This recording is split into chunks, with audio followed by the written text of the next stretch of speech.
आज है 14 मार्च 2026 दिन शनिवार। नमस्कार, दिल्ली न्यूज में आपका बहुत बहुत स्वागत है। चलिए देखते हैं आज की 25 फटाफट काम की और महत्वपूर्ण बड़ी खबरों को। पर इससे पहले वीडियो को लाइक करना बिल्कुल न भूलें। एलपीजी संकट बढ़ा तो सरकार ने लिया फैसला, कमर्शियल गैस पर 20% कोटा लागू। देश में चल रहे एलपीजी संकट के बीच सरकार ने बड़ा फैसला लिया। कमर्शियल गैस सिलेंडर की सप्लाई में अब होटल और रेस्तरां को 20% कोटा दिया जाएगा, यानी कमर्शियल उपभोक्ताओं की कुल मांग का 20% गैस सिलेंडर उन्हें उपलब्ध कराया जाएगा। किस सेक्टर को कितनी सप्लाई मिलेगी, इसका फैसला तीनों ऑयल कंपनीज के एग्जीक्यूटिव डायरेक्टर और राज्य सरकार मिलकर करेंगी। दिल्ली में समय से पहले गर्मी, 15 मार्च से बारिश के आसार। दिल्ली में इस बार गर्मी ने समय से पहले दस्तक दी। गुरुवार को अधिकतम तापमान 35.8 डिग्री सेल्सियस दर्ज किया गया, जो सामान्य से करीब 7 डिग्री ज्यादा है। हालांकि अब मौसम में बदलाव के संकेत मिल रहे हैं। इंडिया मीटियोरोलॉजिकल डिपार्टमेंट के अनुसार 15 मार्च से हल्के बादल छाने के साथ बूंदाबांदी या हल्की बारिश हो सकती है, जिससे तापमान में गिरावट आएगी। दिल्ली के ड्रेन्स की सफाई अब अम्फीबियस मशीन से, जलभराव पर लगेगा ब्रेक। दिल्ली में ड्रेन की सफाई अब अत्याधुनिक अम्फीबियस मशीन से की जाएगी, जो पानी और जमीन दोनों पर काम करने में सक्षम है। मुख्यमंत्री रेखा गुप्ता ने बदूसराय पुल पर इन मशीन को लॉन्च किया। शॉर्ट और long boom excavator machine drain के अंदर जाकर सिल्ट, कचरा और जलकुंभी को तेजी से हटाएंगी।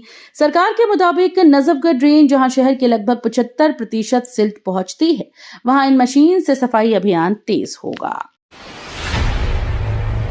शाहजहानाबाद रीडेवलपमेंट कॉर्पोरेशन का बदलेगा नाम, सीएम रेखा गुप्ता का बड़ा ऐलान। मुख्यमंत्री रेखा गुप्ता की अध्यक्षता में हुई शाहजहानाबाद रीडेवलपमेंट कॉर्पोरेशन की 38वीं बोर्ड बैठक में कई अहम फैसले लिए गए। बैठक में कॉर्पोरेशन का नाम बदलने और इसके पुनर्गठन को मंजूरी दी गई, ताकि पुरानी दिल्ली के विकास कार्यों को नई दिशा मिल सके। सरकार ने 160 करोड़ रुपए की लागत से 28 सड़कों के सौंदर्यीकरण और ऐतिहासिक टाउन हॉल को हेरिटेज स्मारक के रूप में विकसित करने की योजना भी बनाई। साथ ही पूर्व परियोजनाओं में कथित वित्तीय अनियमितताओं की जांच के आदेश दिए गए। टाइटेनियम डाइऑक्साइड से साफ होगी दिल्ली की हवा, नई तकनीक का ट्रायल शुरू।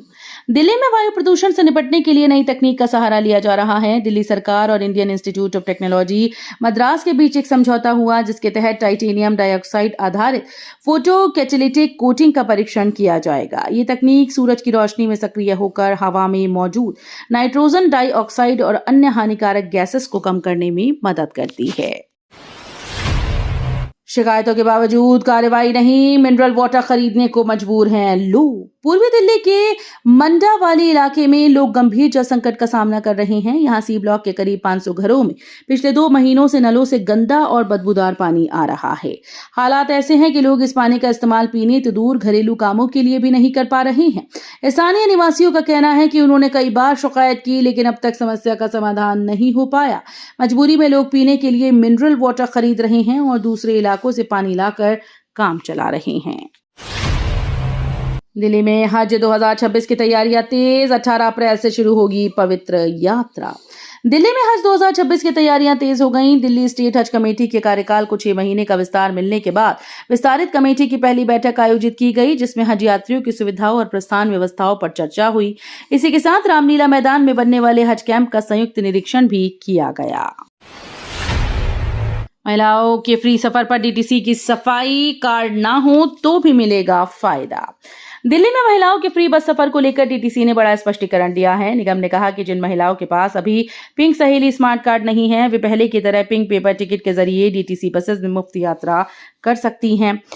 डीटीसी ने महिलाओं से कार्ड बनवाने को लेकर जल्दबाजी न करने की अपील की है। दरअसल दिल्ली सरकार ने 2 मार्च को पिंक सहेली कार्ड योजना शुरू की है, जिसे धीरे धीरे लागू किया जाएगा। सरकारी और पीएसयू कर्मचारियों के लिए डीडीए की बड़ी हाउसिंग पहल। दिल्ली विकास प्राधिकरण यानी दिल्ली डेवलपमेंट अथॉरिटी ने सरकारी और अर्ध सरकारी कर्मचारियों के लिए बल्क परचेज स्कीम के तहत कल कड़डूमा स्थित टावरिंग हाइट्स से टीओडी प्रोजेक्ट में फ्लैट्स की नई सूची जारी की। इस योजना में कंचनजंगा, कैलाश और धौलागिरी टावर्स में आधुनिक सुविधाओं से लैस 2 BHK फ्लैट उपलब्ध हैं। इनका क्षेत्रफल करीब 141 से 172 वर्ग मीटर के बीच है। 25 मार्च से बदलेगा ट्रेन का समय, रेलवे ने जारी किया नया शेड्यूल। रेल यात्रियों के लिए अहम खबर है। रेलवे ने ट्रेन की समय पालना सुधारने के उद्देश्य से 2 प्रमुख रेल सेवाओं के संचालन समय में आंशिक बदलाव किया है, जो 25 मार्च से लागू होगा। गाड़ी संख्या 12958 नई दिल्ली साबरमती स्वर्ण जयंती राजधानी एक्सप्रेस के पालमपुर और महिसाना स्टेशन पर आगमन और प्रस्थान समय बदले गए हैं। वहीं गाड़ी संख्या 20626 भगत की कोठी चेन्नई सुपरफास्ट एक्सप्रेस का भी भीलड़ी स्टेशन पर नया समय तय किया गया है।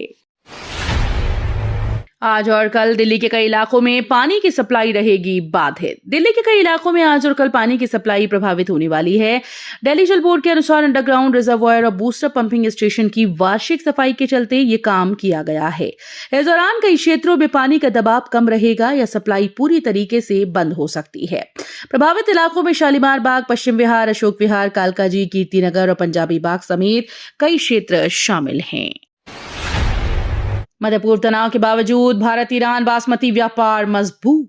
केंद्रीय वाणिज्य और उद्योग मंत्री पीयूष गोयल ने बताया कि जनवरी 2026 तक ईरान को भारत से बासमती चावल के निर्यात में मात्रा के हिसाब से 26.1% और मूल्य के हिसाब से 11.57% की बढ़ोतरी दर्ज की गई। उन्होंने राज्यसभा में जानकारी दी कि मध्य पूर्व में संघर्ष के कारण समुद्री और हवाई कार्गो रूट में बाधा, मार्ग परिवर्तन, युद्ध जोखिम सरचार्ज से परिवहन लागत बढ़ी है। इसके बावजूद भारत का चावल उत्पादन और निर्यात लगातार बढ़ रहा है, जो 2020-21 के 124 मिलियन टन से बढ़कर 2024-25 में 150 मिलियन टन तक पहुंच गया है। दिल्ली में LPG booking server down, Congress प्रदर्शन से सड़कें जाम। दिल्ली में LPG cylinder booking server down होने से लोगों की परेशानी बढ़ गई। उत्तर पूर्वी दिल्ली के भजनपुरा स्थित गायत्री गैस एजेंसी पर बड़ी संख्या में उपभोक्ता सिलेंडर बुक कराने पहुंच रही हैं।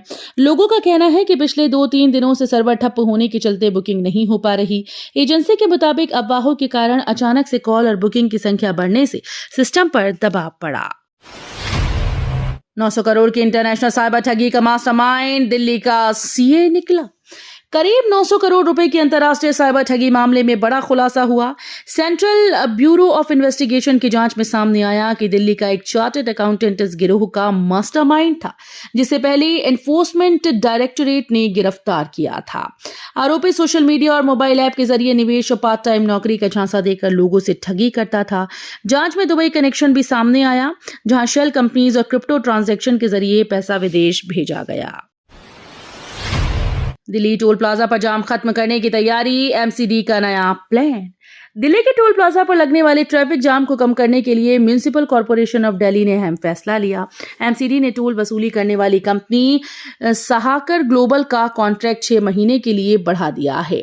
ये व्यवस्था तब तक जारी रहेगी जब तक नई टेंडर प्रक्रिया पूरी नहीं होती। एमसीडी के मुताबिक सुप्रीम कोर्ट ऑफ इंडिया के निर्देशों के तहत नई रिक्वेस्ट फॉर प्रपोजल तैयार की जा रही है, ताकि टोल प्लाजा पर ट्रैफिक जाम की समस्या को कम किया जा सके। आप पार्षद ने दुर्व्यवहार का आरोप लगाया, सदन में गरमाया माहौल। दिल्ली में म्युनिसिपल कॉर्पोरेशन ऑफ दिल्ली की जनरल हाउस बैठक में शुक्रवार को जमकर हंगामा देखने को मिला। आम आदमी पार्टी के पार्षदों ने एक पार्षद के साथ कथित दुर्व्यवहार को लेकर विरोध जताया। हालांकि हंगामे के बीच कई अहम प्रस्ताव भी पास किए गए। महापौर राजा इकबाल सिंह ने बताया कि पंप हाउस के आधुनिकीकरण और सीवेज ट्रीटमेंट प्लांट बनाने के प्रस्ताव को मंजूरी दी गई है। अफवाहों पर सख्त सरकार, दिल्ली गाजियाबाद में एलपीजी सप्लाई सामान्य, जमाखोरी पर कड़ी निगरानी। दिल्ली और गाजियाबाद में एलपीजी को लेकर फैल रही अफवाहों के बीच प्रशासन ने स्थिति साफ कर दी है। दिल्ली की मुख्यमंत्री रेखा गुप्ता ने कहा कि पेट्रोल, डीजल, एलपीजी और पीएनजी की सप्लाई पूरी तरह से सामान्य है और लोगों को पैनिक बाइंग से बचना चाहिए। वहीं इंद्रप्रस्थ गैस लिमिटेड ने भी पीएनजी आपूर्ति स्थिर होने की पुष्टि की। उधर गाजियाबाद में जिलाधिकारी रविंद्र कुमार मंदर ने 96 गैस एजेंसी संचालकों के साथ बैठक कर आपूर्ति की समीक्षा की। ट्राइबर्स आर्ट फेज 2026 में आदिवासी कला का जलवा, 12 दिन में 1.25 करोड़ का कारोबार। दिल्ली में आयोजित ट्राइब्स आर्ट फेस्ट 2026 का भव्य समापन हुआ, जहां आदिवासी कला और संस्कृति की शानदार झलक देखने को मिली। केंद्रीय जनजातीय मामलों के मंत्री जुआल ओरम ने कहा कि जनजातीय कला केवल कला नहीं, बल्कि प्रकृति और परंपराओं से जुड़ी जीवंत विरासत है। 12 दिनों तक चले इस महोत्सव में 70 कलाकारों की 1000 से अधिक कलाकृतियां प्रदर्शित की गई, जिनमें से 800 से ज्यादा बिक गई।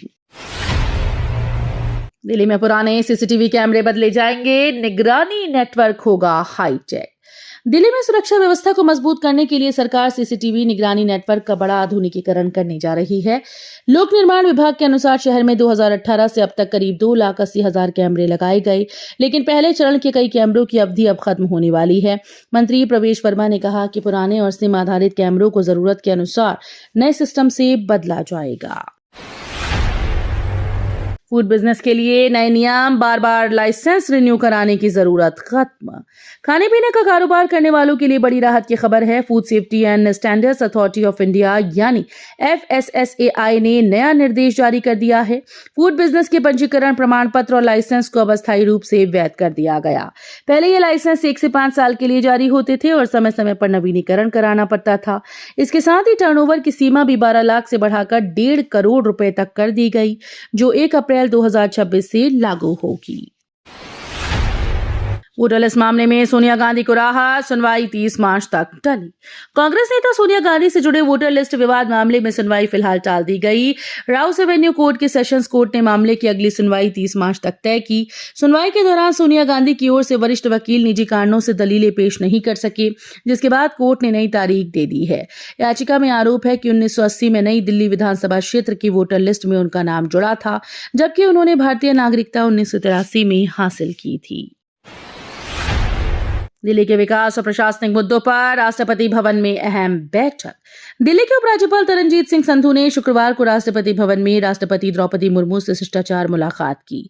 करीब आधे घंटे चली इस बैठक में दिल्ली की प्रशासनिक स्थिति, विकास परियोजनाओं और सुरक्षा व्यवस्था जैसे अहम मुद्दों पर चर्चा हुई। उपराज्यपाल ने राजधानी में चल रही ढांचागत परियोजनाओं, यमुना सफाई और प्रदूषण नियंत्रण के प्रयासों की जानकारी ली। दिल्ली के आसमान में जीपीएस जामिंग स्पूफिंग का खतरा, 2 महीने में 623 घटनाएं। दिल्ली के आसमान में विमान सुरक्षा को लेकर बड़ा खतरा सामने आया। जनवरी और फरवरी के बीच दिल्ली एयर स्पेस में जीपीएस इंटरफेरेंस की 623 घटनाएं दर्ज की गई। इसमें जामिंग और स्पूफिंग जैसी तकनीक से विमानों के नेविगेशन सिस्टम को प्रभावित किया जा रहा है।